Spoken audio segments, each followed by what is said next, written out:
Hola, buenos días. Eh, Bienvenidos, gracias a Dios por este tiempo que nos permite tener. Y bueno, pues vamos a predicar parte de la palabra de Dios, a compartir con ustedes la palabra de Dios. Y el título de este mensaje es Identidad, Destino y Estilo de Vida. Pero antes de comenzar, sí debo aclarar que el título y las preguntas iniciales de este mensaje no son originales mías, sino de un predicador estadounidense que se llama Randy Morrison. No así el contenido de la predicación, por supuesto, pero sí el título y las preguntas iniciales. Entonces, sin más que añadir, vamos a orar para iniciar este tiempo. Les invito a que inclinen su rostro. Bendito Dios y Padre Todopoderoso y Eterno, alabado sea tu santísimo nombre, oh Señor. Gracias porque tú nos das la oportunidad de aprender de ti, porque tú eres manso y humilde de corazón. Y gracias porque también nos das la oportunidad de compartir esas buenas nuevas, Señor, que solamente provienen de ti y que podemos compartir, Señor, pues a través de estos medios electrónicos que tú también pones a nuestro alcance. Y Señor, pues te suplicamos que seas tu guía, nuestra guía, tanto para compartir correctamente como para entender de manera correcta lo que tú quieres, Señor, a través de tu bendita palabra y guiados con tu Santo Espíritu. Ponemos en tus manos este tiempo, Señor, y te suplicamos tu bendición, Señor, para este día y para todas nuestras actividades y para este tiempo de enseñanza de tu palabra. Pues en el nombre de Cristo Jesús te lo pedimos y agradecemos todo. Amén. Muy bien. Preguntas iniciales. ¿Quién soy? ¿A dónde voy? ¿Qué estoy haciendo? Propósito. Estas tres fórmulas buscamos nos ayuden a entender mejor nuestro peregrinar aquí en la tierra, ya que a partir de ellas, cada uno de nosotros estaremos encontrando respuestas, desde luego, en la palabra de Dios, para identificar y decidir qué hacer con respecto a lo que Dios quiere de cada uno de nosotros. Y sin más preámbulo, entremos en la primera pregunta. ¿Quién soy? Recordemos que cada persona tenemos algo distintivo de todas las demás. Nadie somos idénticos, además de nuestra profesión, nuestras habilidades, nuestros talentos, nuestro trabajo, nuestra estatura, color de piel, complexión, familia y tantos etcéteras que se nos vengan a la mente para diferenciarnos de las demás personas. Todas estas cosas nos hacen diferentes los unos de los otros en todo el mundo. No existe otra persona que sea exactamente igual a mí. Así es la creación de Dios. Cada individuo es diferente del otro. Definamos qué significa individuo o entendamos qué significa individuo. Y la Real Academia Española, así como su diccionario, dice que procede del latín individus, que significa indivisible, es decir, que no puede ser dividido. Entonces, si no puede ser dividido, pues lógicamente tenemos también diferentes facciones o los etcéteras que en algún momento quisimos poner con respecto a que somos indivisibles. Lógicamente también tenemos diferentes metas y nos trazamos además diferentes objetivos para alcanzar esas metas. Individualmente buscamos la ruta más cómoda o más corta para alcanzar esas metas, o la que más nos conviene para llegar del punto A al punto B. ¿Qué quiero decir con esto? Pues que todos tenemos una definición quizá de qué es lo que queremos hacer en nuestra vida, desde el momento en que arrancamos, punto A, hasta el momento que concluye precisamente esta meta, punto B. Y aquí es donde entra la segunda pregunta. ¿A dónde voy? No es malo esgrimir en una ruta. Cuando cada persona se fija una meta, sabe también que no es posible llegar a esa meta sin antes haber cumplido con los objetivos correspondientes. Es decir, un paso a la vez. Y aquí podemos aplicar nuestra tercera pregunta. ¿Qué estoy haciendo? Sin duda, al considerar un paso a la vez, también estamos considerando las vicisitudes que se nos presenten, ya que cada paso lleva un plan a seguir. Si tomamos en cuenta estos aspectos, pudiéramos considerar entonces éxito al final de nuestra ruta. Pero debemos reconocer que no siempre es así, que nuestro andar diario normalmente tiene tropiezos. Nos encontramos muros que nos impiden seguir avanzando. Estos muros suelen ser, pues, personas o humanos que no les gusta nuestro proceder, circunstancias que no consideramos o incluso nosotros mismos. Nosotros mismos, ¿por qué? Porque en ocasiones tenemos prejuicios, porque en algún momento tenemos flojera o qué sé yo. Pero nosotros mismos podemos ser un muro para alcanzar esas metas. No nos asombremos. Es parte de las circunstancias de la vida. Es parte de nuestra naturaleza. Pero para seguir avanzando es menester tener dificultades, porque son parte también de nuestra enseñanza. Imaginemos algo que no nos cuesta trabajo obtenerlo. ¿Qué va a suceder? Simplemente no lo vamos a valorar. Y yo creo que todos absolutamente conocemos a alguna o a algunas personas o incluso nosotros mismos que si bien tenemos algún bien o tenemos algo que no nos costó trabajo obtenerlo, pues simplemente no lo valoramos y vemos a muchos juniors o personas que son adineradas y que despilfarran literalmente pues lo que tienen, lo que les llega a la mano, pues porque no les costó. Entonces, si no les costó, no lo pueden valorar. Ahora bien, pensemos en esos grandes nombres a nivel mundial que han tenido éxito en todas sus empresas y se nos pueden venir a la mente los que ustedes quieran, desde el ámbito deportivo, desde el ámbito empresarial, desde el ámbito artístico, cualquier persona o cualquier nombre que se nos venga a la mente. Pensemos en ellos. Personas que son admiradas por gran parte de los habitantes de este mundo. Gente que tiene todo lo que desea, y hablo estrictamente en lo material, porque tristemente muchas de estas personas pues han dejado a Cristo fuera de sus vidas. Son personas que se identifican con otros triunfadores, y lo pongo entre comillas, o se comparan con el éxito de otras personas y se jactan de lo que ellos han conseguido.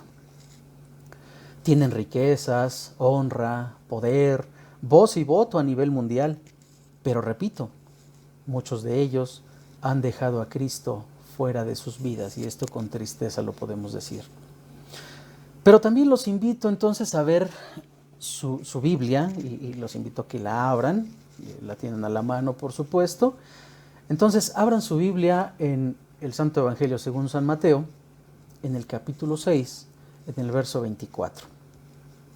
Dice así: ninguno puede servir a dos señores, porque o aborrecerá al uno y amará al otro, o menospreciará al uno.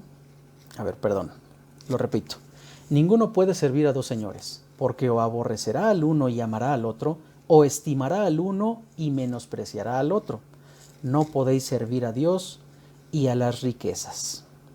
Entonces aquí nos explica claramente que o sirves a Dios o sirves a las riquezas. ¿Qué sucede con estas personas que tienen renombre a nivel mundial? Pues normalmente sirven a las riquezas. Y digo normalmente, no significa que sea una regla. Este tipo de personas se esfuerzan en cuidar todo aquello que han obtenido. En ocasiones se afanan tanto que hasta llegan a enfermar. Todas estas ganancias, en muchos casos, se convierten en una obsesión. Y nos damos cuenta que esto pasa en todos los niveles y en todas las profesiones y en todos los ámbitos que se nos ocurran. ¿Sí? Si alguna persona tiene éxito en algo, de inmediato está buscando seguir progresando. No es que sea malo estar progresando. Lo malo es que esto se convierta en una obsesión. Entonces, por eso Dios dice, y literalmente habla el Señor Jesucristo en este pasaje: no podéis servir a Dios y a las riquezas. También los invito a ver el Santo Evangelio según San Mateo, en el capítulo 13, en el verso 22. Dice así: el que fue sembrado entre espinos, este es el que oye la palabra, pero el afán de este siglo y el engaño de las riquezas ahogan la palabra y se hace infructuosa. Nuevamente vemos que el engaño de las riquezas ahogan la palabra. ¿Qué significa todo esto? Significa que, como decía hace un rato, no es que sea malo seguir las riquezas, no es malo tener dinero, no es malo tener fama. Lo malo es servir a esa fama y dejar a Cristo fuera de la vida de cada uno de nosotros. Entonces, en muchas ocasiones a estas personas de renombre, pues se les ha compartido el Evangelio, se les ha compartido lo que Dios quiere de sus vidas y escuchan la palabra. Sí, escuchan a esas personas que les han compartido el Evangelio, que les han compartido algo de la Biblia. Hay muchos de ellos que sí han escuchado, pero nos dice nuestro texto de Mateo 13, 22, el engaño de las riquezas ahoga en la palabra y se hace infructuosa. Dios nos dice con bastante claridad algunos de los motivos por los cuales la mayoría de esas personas exitosas han dejado a un lado el conocimiento de Dios para ir detrás de una posición o renombre o alguna cosa de esas de las que ya hablamos. Pero, ¿qué hay de ti? Tú que estás viendo este mensaje, ¿cuál es tu identidad? ¿Cuál es tu destino? ¿Cuál es tu estilo de vida? El título de este mensaje es Identidad, Destino y Estilo de Vida. ¿Cuál es tu identidad, tu destino y tu estilo de vida? Las preguntas iniciales son: ¿quién eres? ¿A dónde vas? ¿Qué estás haciendo? Y vamos a ver qué dice Dios. Y pues entremos también en otro preámbulo con respecto a lo que Dios dice de nuestras vidas. Y vamos a 1 de Corintios 2, 11 al 16. Para quienes no están acostumbrados a escucharlo así, es la primera epístola del apóstol San Pablo a los Corintios, capítulo 2, de los versos o versículos 11 al 16. Y la palabra de Dios dice lo siguiente: porque ¿quién de los hombres sabe las cosas del hombre, sino el espíritu del hombre que está en él? Así tampoco nadie conoció las cosas de Dios, sino el Espíritu de Dios. Y nosotros no hemos recibido el espíritu del mundo, sino el espíritu que proviene de Dios, para que sepamos lo que Dios nos ha concedido. Lo cual también hablamos, no con palabras enseñadas por sabiduría humana, sino con las que enseña el Espíritu, acomodando lo espiritual a lo espiritual. Resaltemos esta parte que sigue. Pero el hombre natural no percibe las cosas que son del Espíritu de Dios, porque para él son locura, y no las puede entender, porque se han de discernir espiritualmente. En cambio, el espiritual juzga todas las cosas, pero él no es juzgado de nadie. Porque ¿quién conoció la mente del Señor? ¿Quién le instruirá? Mas nosotros tenemos la mente de Cristo. Estos últimos versículos, sobre todo del 14 al 16, nos habla de dos tipos de personas: el hombre natural y el hombre espiritual. ¿Quién es el hombre natural? Aquella persona que no tiene a Cristo en su corazón. Aquella persona que las cosas de Dios le parecen locura. Y el hombre espiritual. Ese hombre espiritual es aquellos que tenemos la mente, o que Dios más bien deposita en nosotros, la mente de Cristo. Esta es mi identidad.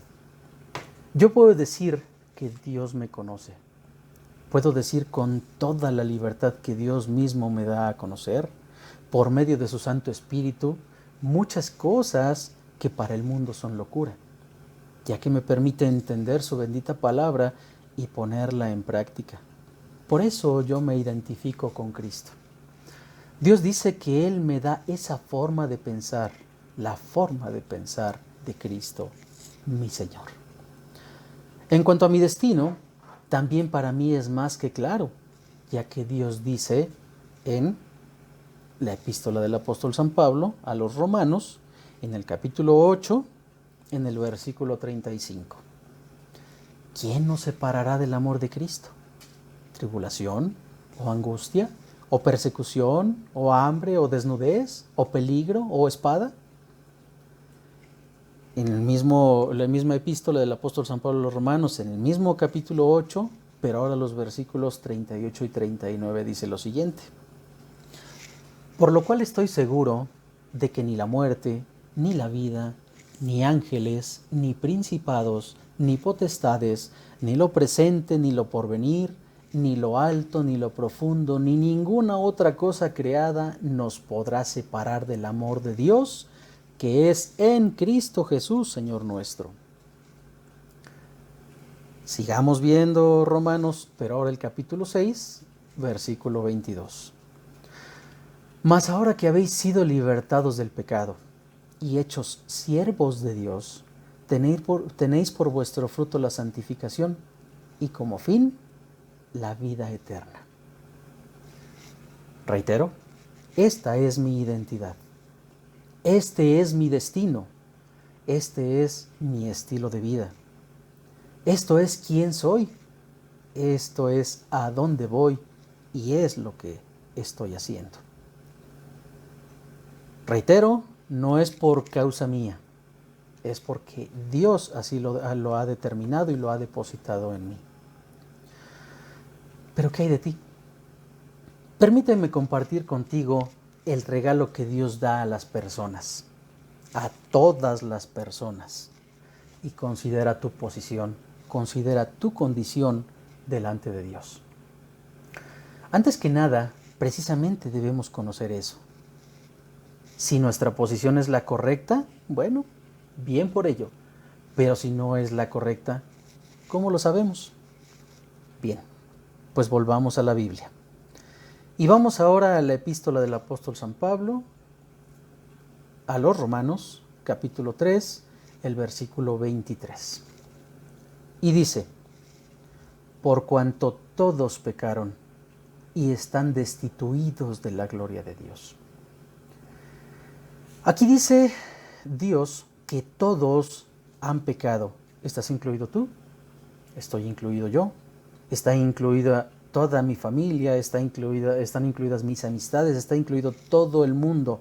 Porque Dios dice que todos pecaron. Y la consecuencia del pecado es que están destituidos de la gloria de Dios. Contrario a lo que mucha gente piensa, que todos vamos hacia Dios, Dios dice totalmente lo contrario. Si has pecado, estás destituido de la gloria de Dios o destituida de la gloria de Dios. Pero, ¿qué es pecado? Encontré por ahí un término que la verdad es que me gustó, una definición que me gustó, y dice que son diversos los términos usados en el Antiguo y Nuevo Testamento para significar pecado, iniquidad, maldad, etc. Pero básicamente es desorden en el sentido de rechazo al principio mismo de la ley o de la voluntad de Dios. Repito esta parte. Desorden en el sentido de rechazo al principio mismo de la ley o de la voluntad de Dios. En efecto, el pecado es la verdadera alegalidad, es decir, no es legal, sino contrario a lo legal.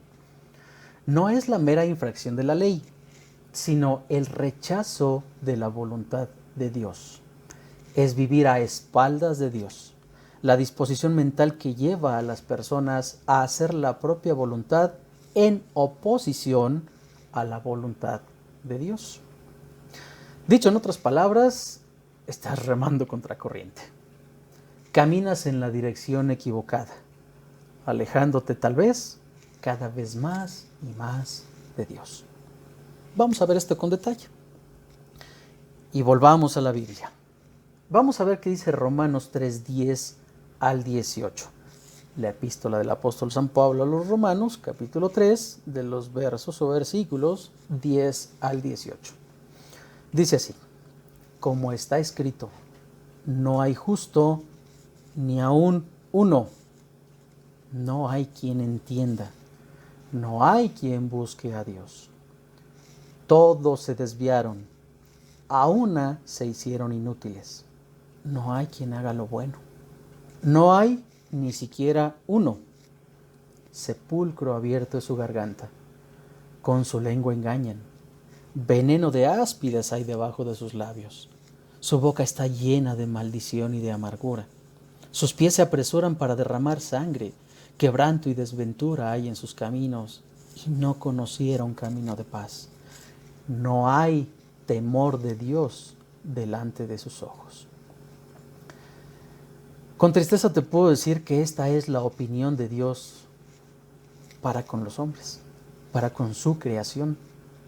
Ciertamente Él nos creó, pero así es como Dios nos ve, justamente así.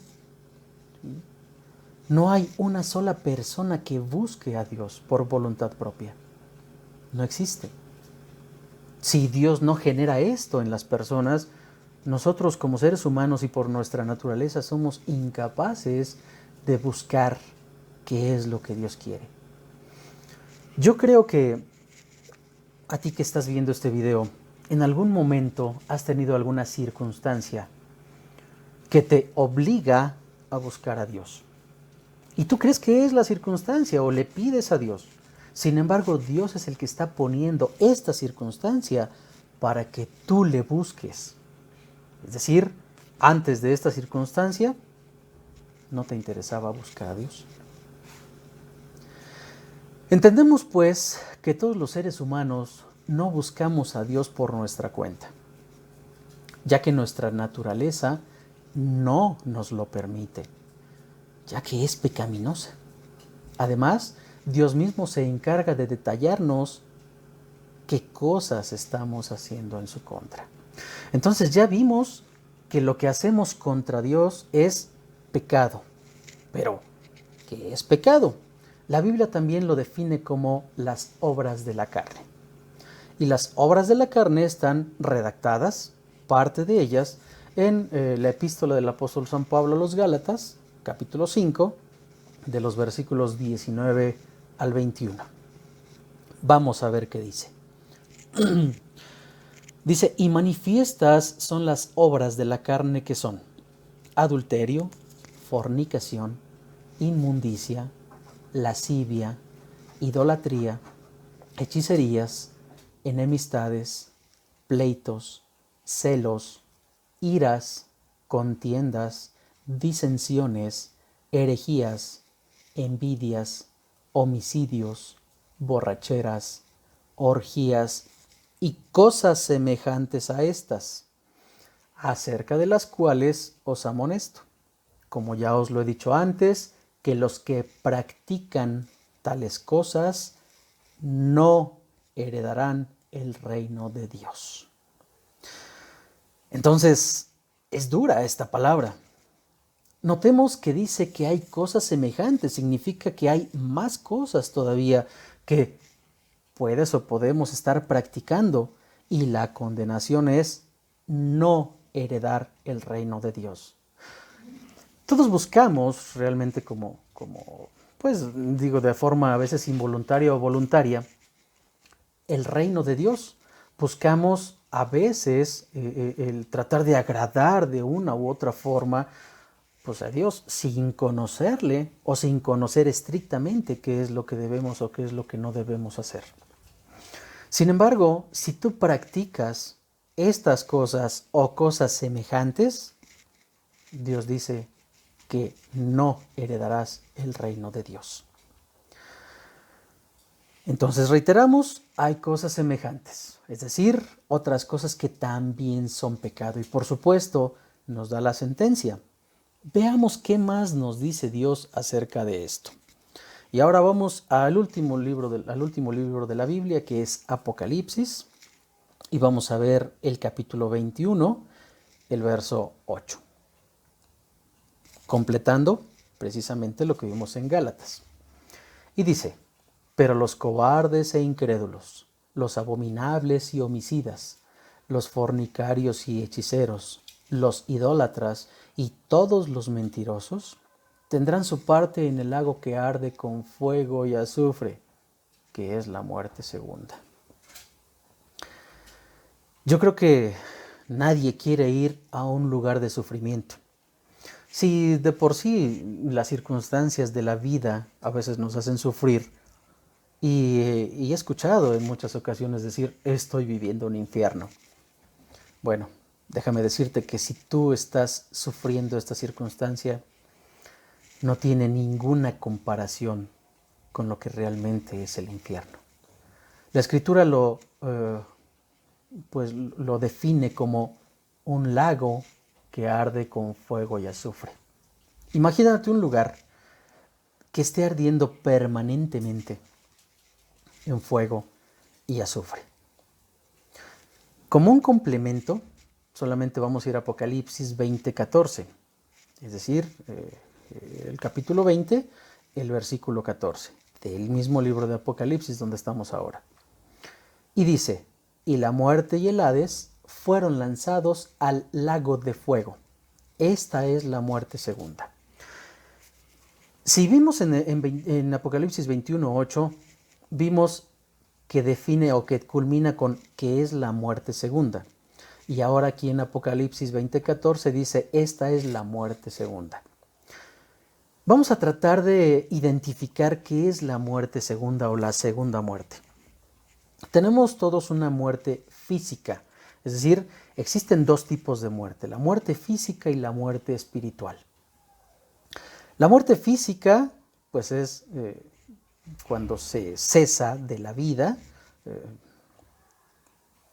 es decir, cuando dejamos de respirar, y conocemos precisamente lo que sucede después de que ha muerto una persona. Pues se descompone el cuerpo, algunos son cremados, sepultados, etc. Entonces, esta es la muerte física. Pero, ¿qué hay con la muerte espiritual? Y para definir la muerte espiritual también recurriremos a la Biblia. Y vamos a ver, complementando un poco lo de la muerte física, vamos a Génesis capítulo 3, versículo 19. Es decir, el primer libro de la Biblia, en el capítulo 3, en el verso 19. Dice, con el sudor de tu rostro comerás el pan hasta que vuelvas a la tierra, es decir, hasta que mueras, porque de ella fuiste tomado, pues polvo eres y al polvo volverás. ¿Sí? Entonces, nuevamente Dios nos está diciendo que hay una muerte física. Y recordemos un poquito con respecto al primer hombre que habitó la tierra, Adán. La Escritura dice allí en Génesis precisamente que pues, fue formado del polvo, ¿sí? Y después Dios sopló en él aliento de vida. Entonces, polvo eres y al polvo volverás. Has nacido, en algún momento vas a morir. ¿Ok? Físicamente hablando, así es. Pero, ¿qué sucede con nuestra alma? Y esa es la parte más importante, porque muchas personas piensan que una vez que mueres se acaba todo. Dios no dice eso. Este lago de fuego de que habla la Escritura no es otra cosa que el mismo infierno.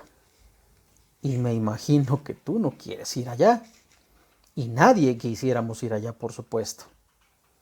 Pues Dios dice que aparte de que es un lago que arde con fuego y azufre, es un lugar que lo define el Señor Jesucristo como donde hay lloro y crujir de dientes. Es decir, sufrimiento eterno, lejano completamente a lo que hemos visto en las series de televisión o programas televisivos, que el infierno es un lugar donde hay baile y donde hay risas y todo este tipo de cosas. No es así.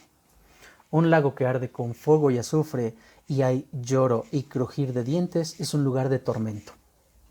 Pero no es un tormento temporal, es un tormento eterno. Una vez que el alma se va ahí, ya no hay salida, ya no hay retorno. Ahí se queda perpetuamente. Y vamos a ver lo que dice el Señor Jesucristo ahí en el Santo Evangelio según San Mateo, capítulo 13, versículo 42. Dice: y los echarán en el horno de fuego. Allí será el lloro y el crujir de dientes.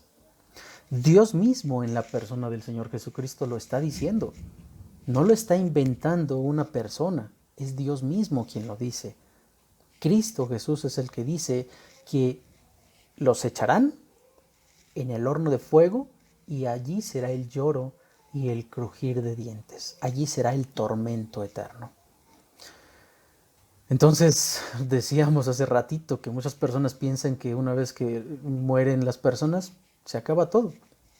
Y muchos desean, en paz descanse. Pues ojalá descansar en paz.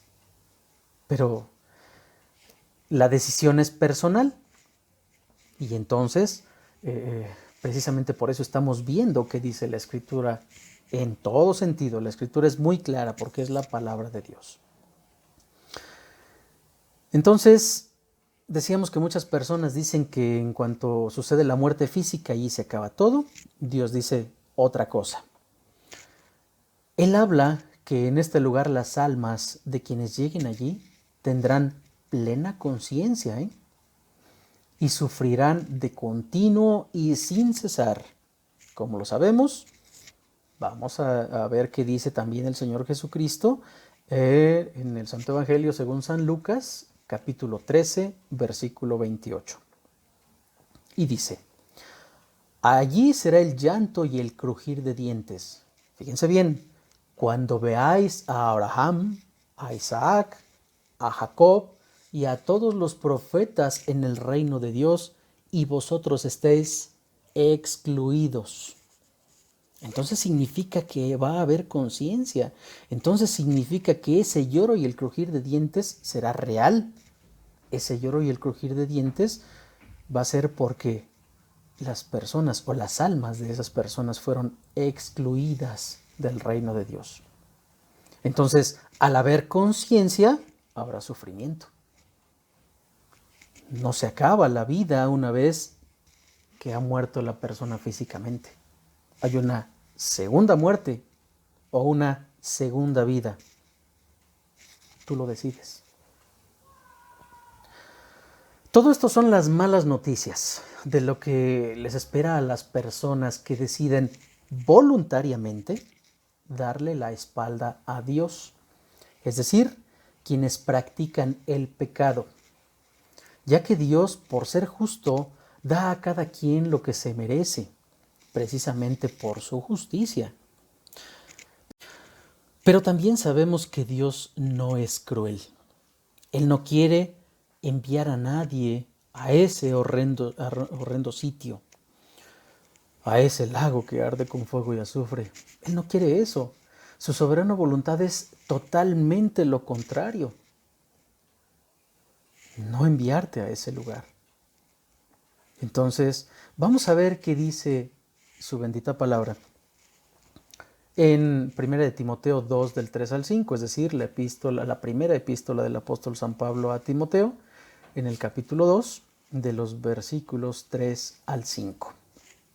Dice así: porque esto es bueno y agradable delante de Dios nuestro Salvador, el cual quiere que todos los hombres sean salvos y vengan al conocimiento de la verdad. Porque hay un solo Dios y un solo mediador entre Dios y los hombres, Jesucristo hombre. Aquí encontramos exactamente lo que Dios quiere para todas las personas, esto es muy claro.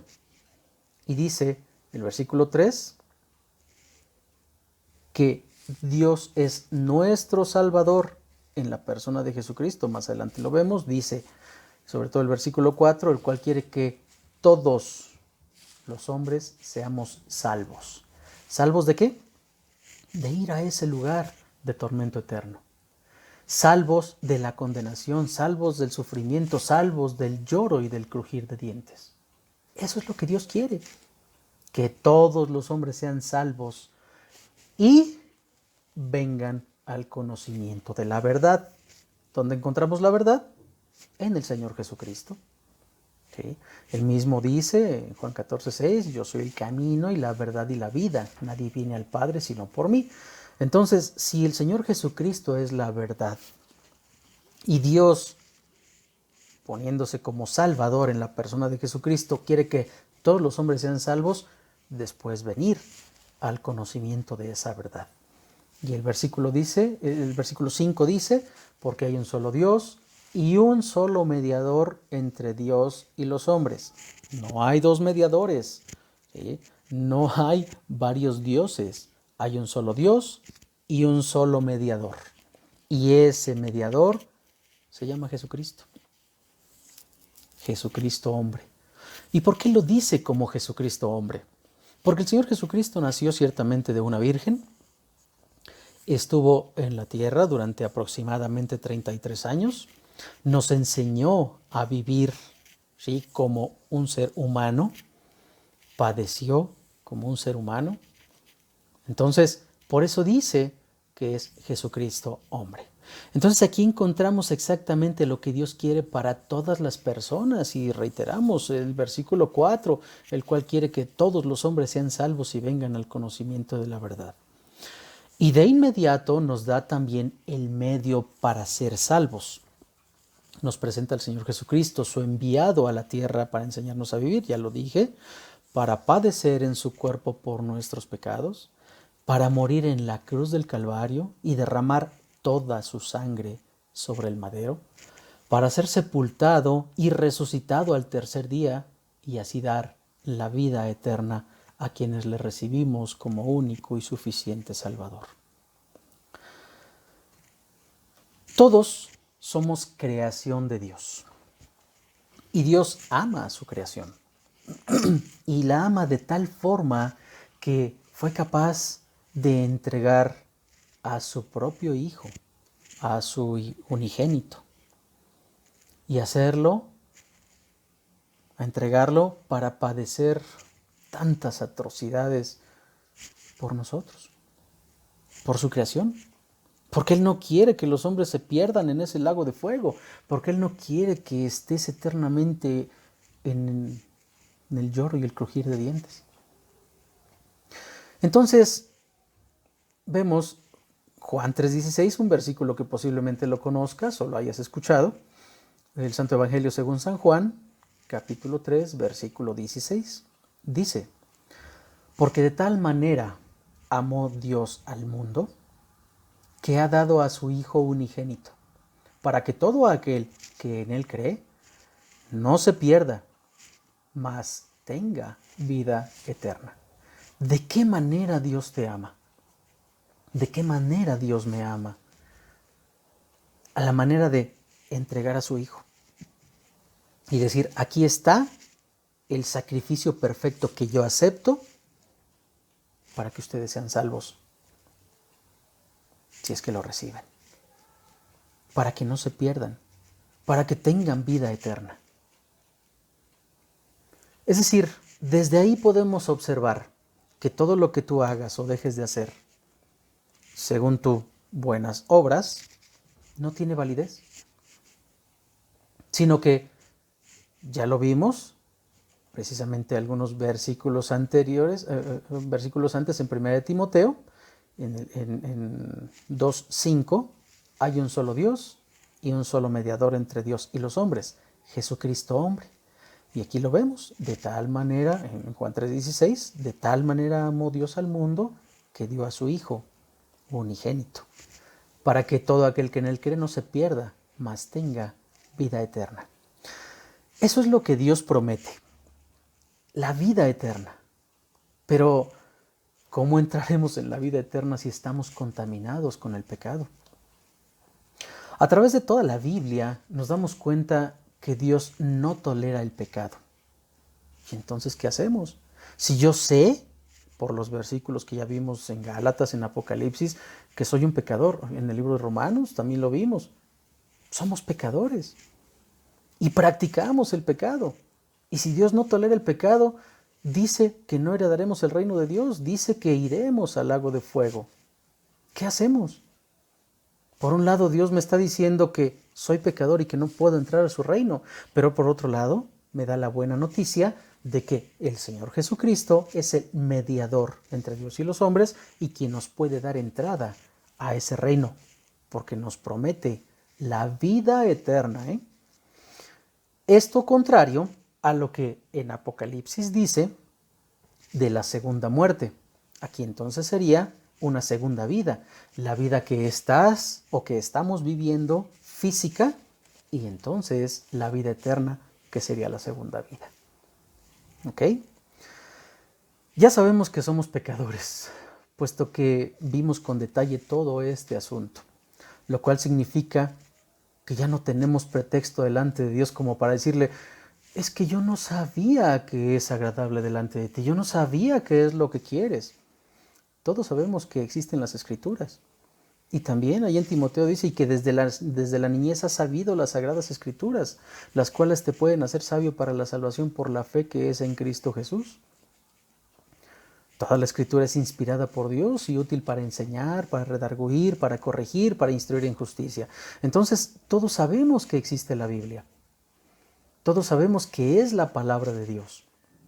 Si nosotros no recurrimos a ella, entonces nosotros estamos poniendo un pretexto para no acercarnos a Dios, pero eso no nos exime de la culpabilidad. Eso no nos exime de que seamos juzgados o de que vayamos a ser juzgados si no recibimos a Cristo en nuestro corazón. Ya sabemos pues que somos pecadores. Pues vimos con detalle todo este asunto, lo cual significa que ya no tenemos pretexto delante de Dios. Como para decirle: es que yo no sabía qué es lo que quieres o qué es lo que no quieres, qué es lo que te agrada y qué es lo que no te agrada, porque ya lo vimos en su palabra. ¿Sí? Sabemos que existe la Biblia desde niños y la misma Escritura nos dice que desde la niñez hemos sabido las Sagradas Escrituras, las cuales, dice, te pueden hacer sabio para la salvación por la fe que es en Cristo Jesús. Toda la Escritura es inspirada por Dios y útil para enseñar, para redarguir, para corregir, para instruir en justicia, a fin de que el hombre de Dios sea perfecto, enteramente preparado para toda buena obra. Eso ahí en Timoteo. Entonces, pretexto delante de Dios no tenemos. Si no habías escuchado tu verdadera condición, ahora ya la sabes, porque ya lo vimos. Ok. Sabemos también que ese pecado nos lleva directo al lago de fuego, al lloro y al crujir de dientes, al infierno, porque sabemos que Dios es santo y no tolera el pecado. Pero gracias a Él y a su bendita palabra, sabemos también que su voluntad no es que las personas se pierdan en ese lugar. Al contrario, que todas las personas sean salvas y vengan al conocimiento de la verdad, al conocimiento del Señor Jesucristo. Pues Dios nos ama tanto que fue capaz de entregar a su propio Hijo para salvarnos de esa condenación. Bien, ya tenemos la información. ¿Y ahora qué hacemos con esta información? Dios dice allá en Juan 1:12 que es necesario recibir al Señor Jesucristo para poder llegar a ser salvos, para poder llegar a ser sus hijos. Lo vamos a ver. Vayamos al Santo Evangelio según San Juan, capítulo 1, versículo 12. Dice así: mas a todos los que le recibieron, a los que creen en su nombre, les dio potestad de ser hechos hijos de Dios. ¿De quién está hablando la Escritura? Bueno, desde el versículo 1, si ustedes están ahí en su Biblia, dice que pues el verbo es Dios y el verbo era con Dios y todas las cosas por él fueron hechas y sin él nada de lo que ha sido hecho fue hecho. ¿Sí? En él estaba la vida, etcétera, etcétera. El versículo 11 dice: a lo suyo vino y los suyos no le recibieron. El versículo 12, y hablando del Señor Jesucristo, dice: mas a todos los que le recibieron. a aquellos que realmente creen en su nombre. A estos, Dios les dio la autorización, la potestad de ser hechos sus hijos. Quiero que vayamos al mismo libro de Juan, en el capítulo 8, en el versículo 44. Y entonces vamos a ver por qué es necesario recibirle para ser hijos de Dios. Juan 8:44 dice: vosotros sois de vuestro padre el diablo, y los deseos de vuestro padre queréis hacer. Él ha sido homicida desde el principio y no ha permanecido en la verdad, porque no hay verdad en él.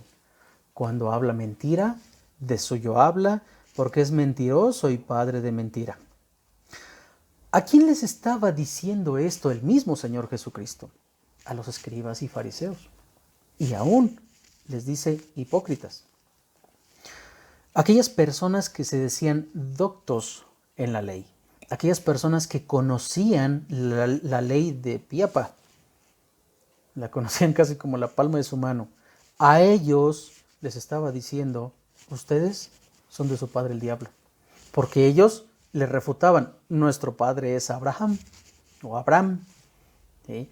Entonces el Señor Jesucristo les dijo: no, ustedes son de su padre el diablo. ¿Por qué? Porque los deseos de su padre quieren hacer.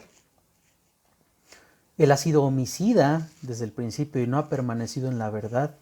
Entonces aquí vemos cómo Dios ve el pecado en sus diferentes nombres en el mismo nivel. El Señor Jesucristo ve a los hijos del diablo como homicidas y como mentirosos. Como seres humanos decimos que es más pecador un homicida que un mentiroso, ¿no? Que es más culpable ante los hombres un homicida que un mentiroso. No pasa gran cosa si dices una mentira o si decimos una mentira, pero si matas a alguien, entonces sí hay problemas. Bueno, el Señor Jesucristo está poniendo en el mismo nivel a un homicida y a un mentiroso. Y si regresamos a Apocalipsis, si regresamos en Apocalipsis 21:8 y en Gálatas 5 del 19 al 21, vemos que los que practican estas cosas no heredarán el reino de Dios e irán al lago de fuego. Esto para aclarar, hago mención de esto, para aclarar que el pecado es pecado. Nosotros le damos una dimensión, pero Dios lo ve exactamente igual. No hay diferencia. Si tú has matado a alguna persona, ya eres un asesino. Pero si tú has dicho una mentira, ya eres un mentiroso. Con una sola, ¿eh? Entonces, ¿cuántas cosas o cuántas veces necesitas matar para ser asesino y cuántas veces necesitas mentir para ser mentiroso? Todo esto es pecado delante de Dios. No es más pecador un homicida o un violador o no sé, tantas cosas que nosotros como seres humanos catalogamos como mayores infracciones o mayores delitos que un mentiroso, que a lo mejor un borracho, que a lo mejor, no sé, algunos otros pecados que ya vimos. Delante de Dios, el pecado es pecado. De la dimensión que tú le quieras dar, delante de Dios es pecado. Entonces, volvemos a Juan 1:12. Mas a todos los que le recibieron, a los que creen en su nombre, Dios les da la autorización, Dios les da la potestad de ser sus hijos. Porque antes de recibir a Cristo, éramos de nuestro padre el diablo. Éramos del diablo. Así lo dice Dios. Entonces, enfréntate tú con eso. Tú que estás viendo este mensaje, escudriñalo, es decir, estúdialo, y te vas a dar cuenta que esto es real. Entonces dice la Escritura que deberíamos recibir al Señor Jesucristo. Esto es, recibirlo en nuestro corazón como único y suficiente Salvador. Pero para ello hay que arrepentirse.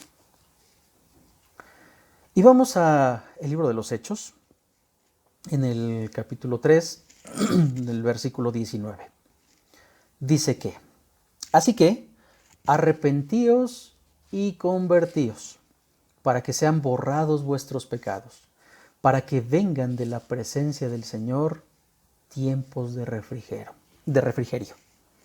Arrepiéntete y conviértete. Arrepiéntete ¿de qué? De tus pecados. Arrepiéntete de todos tus pecados. El arrepentirse no es tener un sentimiento de culpa. Es, Señor, híjole, me siento mal porque pequé. Eso no es arrepentirse. Eso solamente es apelar a los sentimientos y tener ese sentimiento que delante de Dios de nada sirve. Arrepentirse es un cambio de actitud, un cambio de mentalidad. Ese cambio no proviene de nosotros. Ese cambio solamente lo da Dios. Entonces, arrepentirse es reconocer nuestra condición, reconocer que no podemos hacer nada por nosotros mismos, y lo vamos a ver un poco más adelante. Y conviértete. ¿Conviértete a quién? Conviértete a Cristo. ¿Para qué? Para que tus pecados sean borrados, ¿sí? Para que tus pecados sean olvidados completamente. Si tú te arrepientes, si tú recibes a Cristo en tu corazón como único y suficiente Salvador, previo arrepentimiento y por la fe depositada en el Señor Jesucristo, por supuesto, tus pecados son borrados. Fíjate, esa es la promesa del Señor, ¿eh? O sea, no es algo que nosotros estemos inventando, que el mundo esté inventando o las personas. No, es palabra de Dios. Si tú te arrepientes y te conviertes, tus pecados son borrados. Y entonces, la promesa también es, de la presencia del Señor vienen tiempos de refrigerio. El mismo libro de los Hechos, capítulo 17, el verso 30, dice: pero Dios, habiendo pasado por alto los tiempos de esta ignorancia, ahora manda a todos los hombres, en todo lugar, que se arrepientan. Decíamos hace un rato, es que yo no sabía qué es lo que quieres.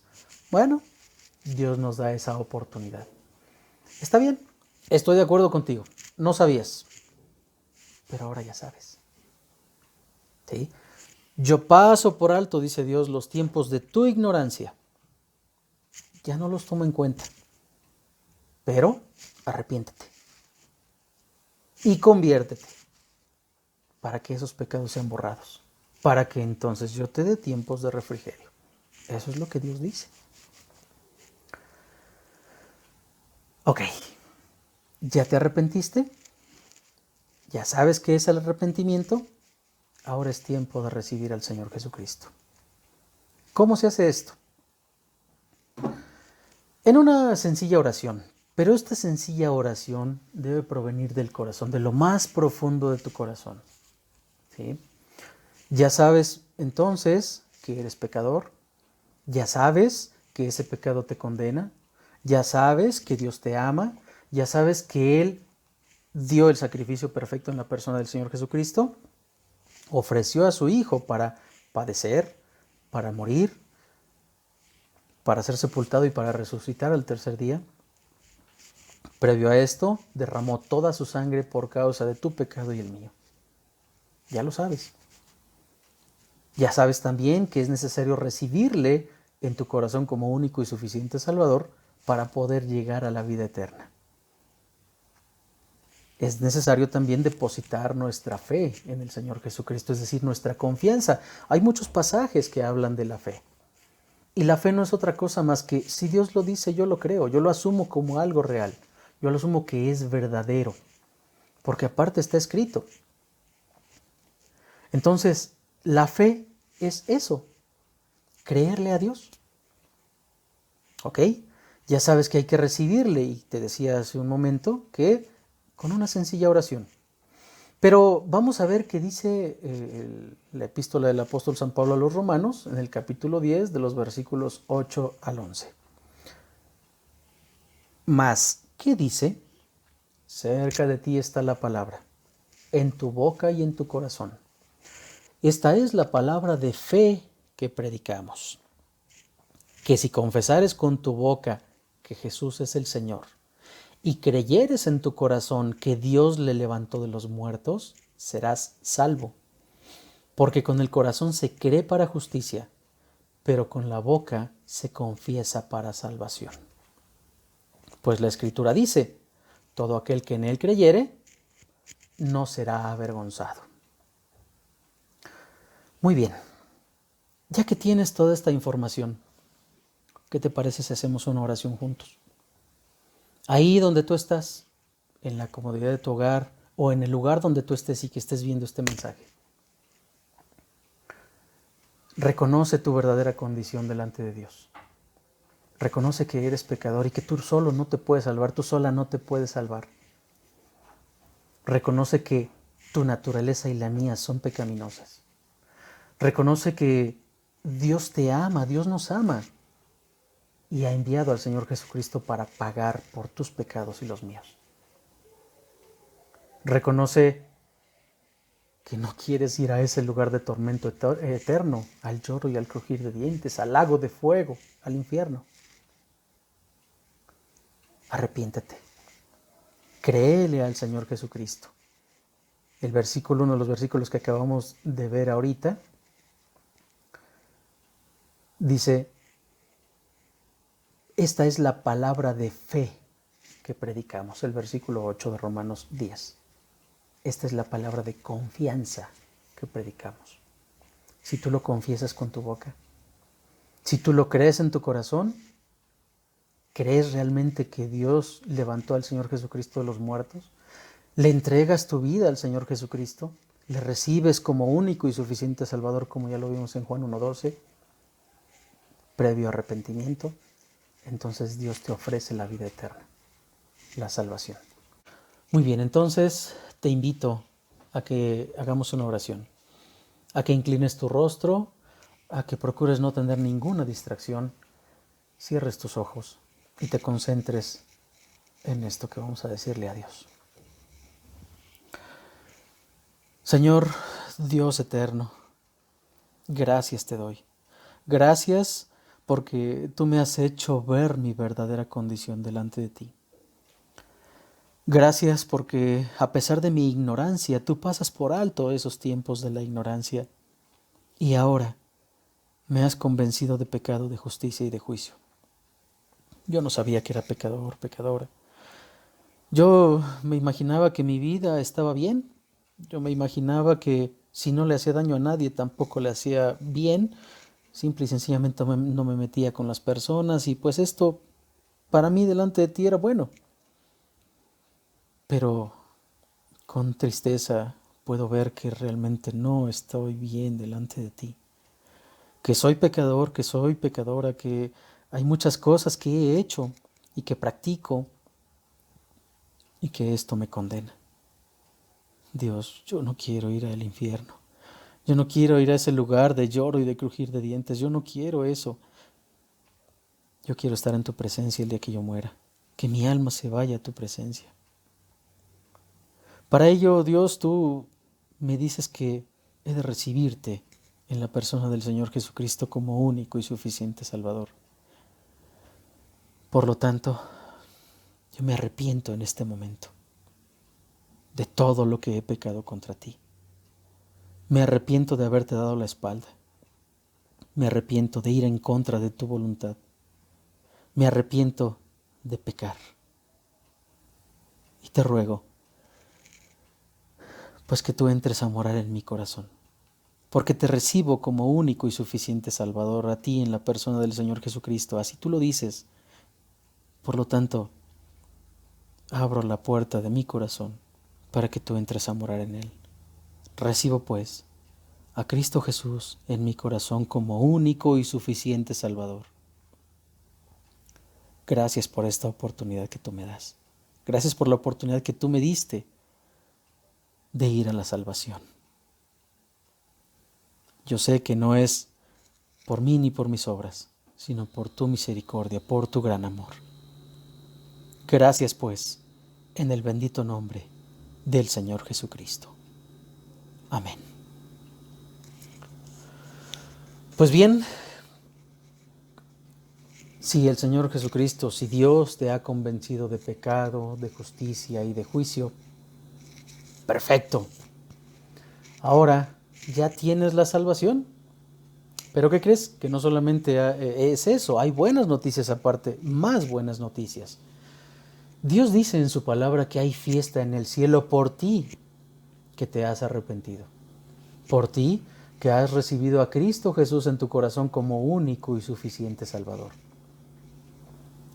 Así lo dice Dios. Y vamos a Lucas 15, 7 y 10. Es decir, el Santo Evangelio según San Lucas, en el capítulo 15, los versículos 7 y 10.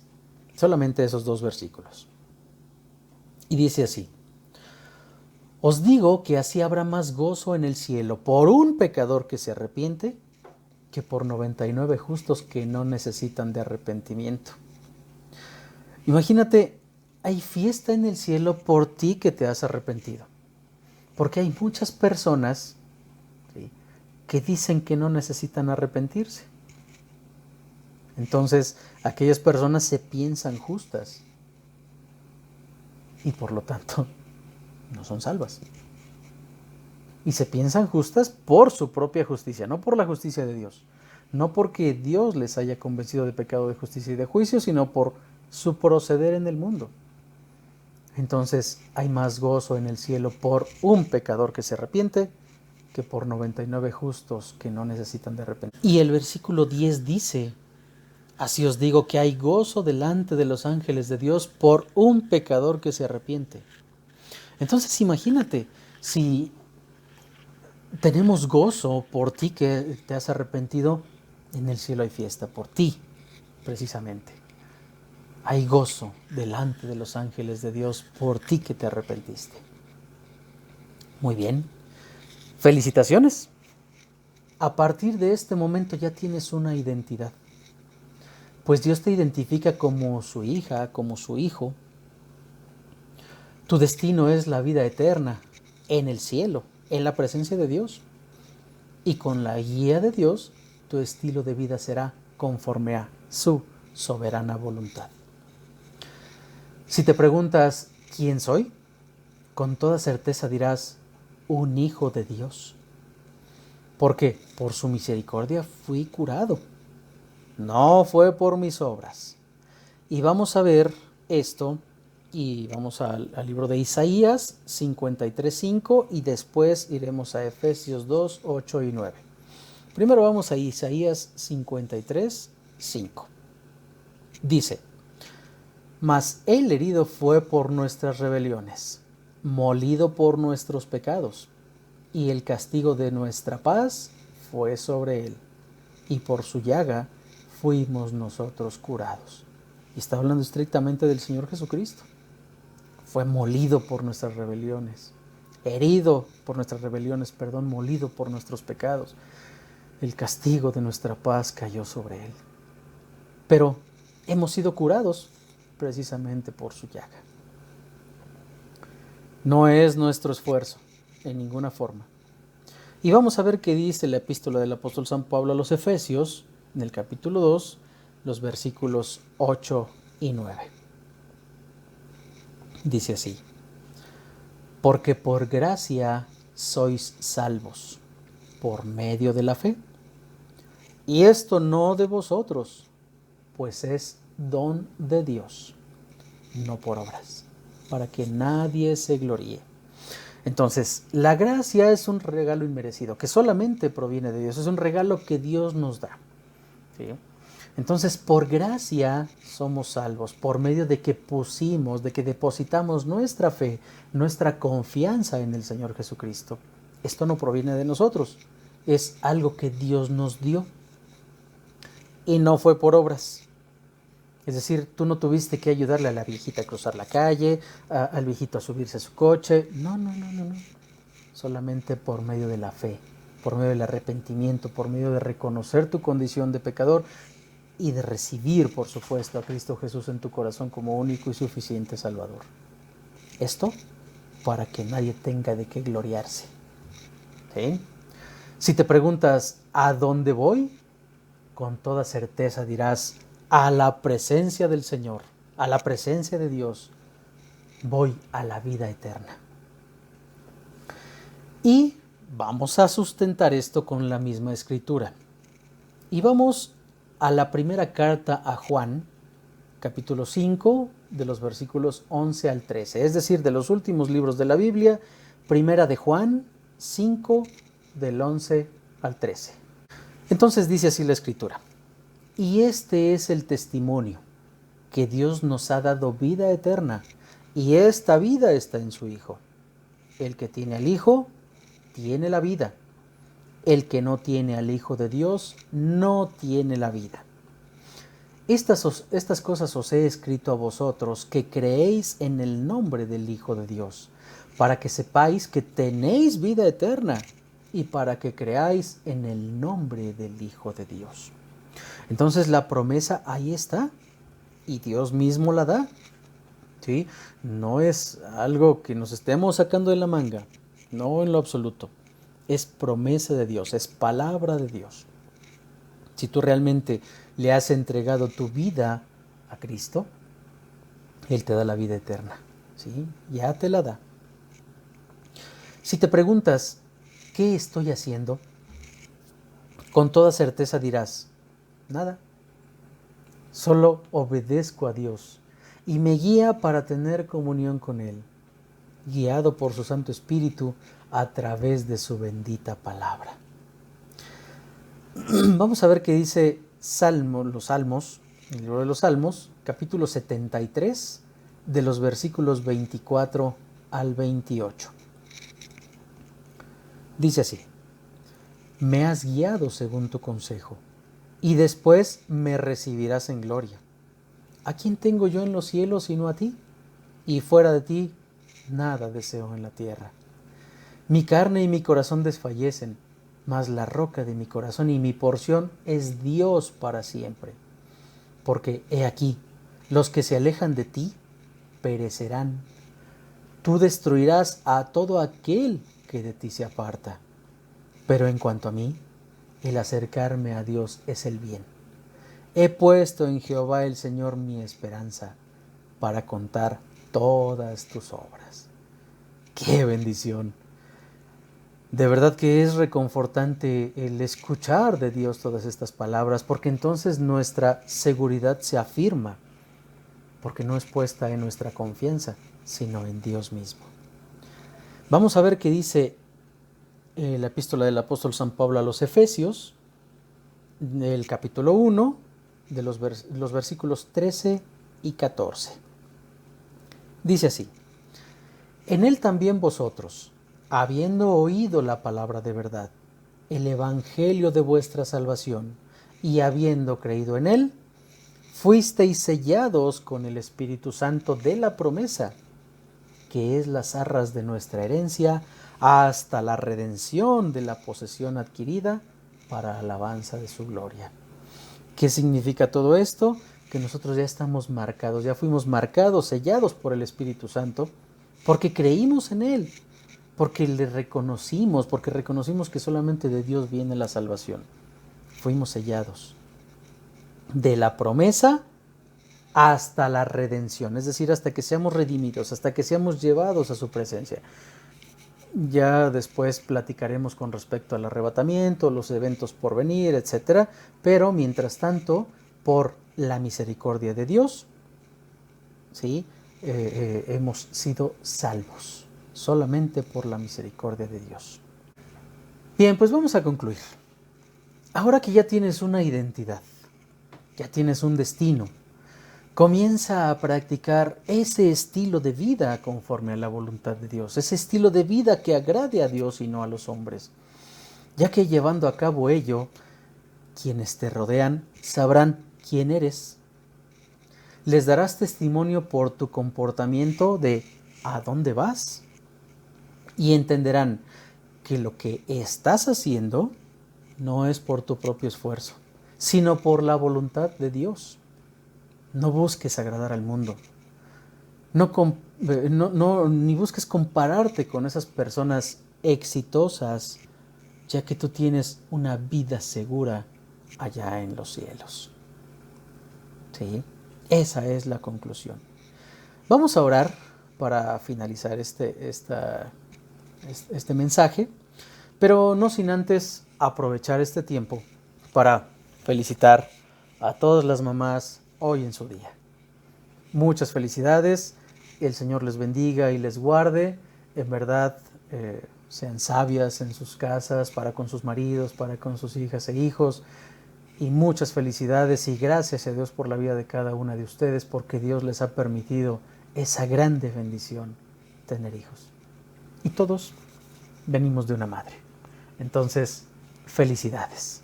Muchas, muchas felicidades a todas las mamás hoy en su día. Vamos a orar. Señor, Dios eterno y Padre todopoderoso, gracias porque tú me has dado una identidad, un destino y un estilo de vida. Gracias porque sé quién soy, a dónde voy y sé lo que estoy haciendo, Padre. Gracias porque tú me das la oportunidad y me has dado la oportunidad desde que hice mi profesión de fe, desde que te recibí en la persona de Cristo Jesús como mi único y suficiente Salvador, de saber qué es lo que estoy haciendo, Señor. Ciertamente sigo siendo humano, ciertamente, Señor, cometo errores, pero ya no son una práctica en mi vida. Ya es pues por descuidos que tengo, mi falta de comunión contigo, y bueno, pues esto le sucede y nos sucede a todas las personas. Ya no es por practicar el pecado, Señor. ¿Sí? Y gracias por ello. Padre, te suplicamos que este mensaje pues haya sido de edificación, por supuesto, tanto para mí como para las personas que lo ven o quienes lo comparten. Señor, te suplicamos que tú nos guíes día con día para hacer tu voluntad. También te ruego el día de hoy, Señor, por todas las mamás, por todas aquellas personas, aquellas mujeres que son madres, que tienen esa gran bendición de parte tuya de ser madres. Te suplico, bendito Dios, que tú les guardes y les bendigas abundantemente. Que, Señor, tú sigas proveyendo para todas nuestras necesidades y las necesidades del mundo. Señor, que tú guíes a todos tus hijos a hacer tu voluntad, a hacer lo santo y lo recto delante de ti. Gracias una vez más. Gracias en el bendito nombre de Cristo Jesús, tu Hijo amado, mi Salvador y Redentor. Amén. Pues bien, el Señor les bendiga.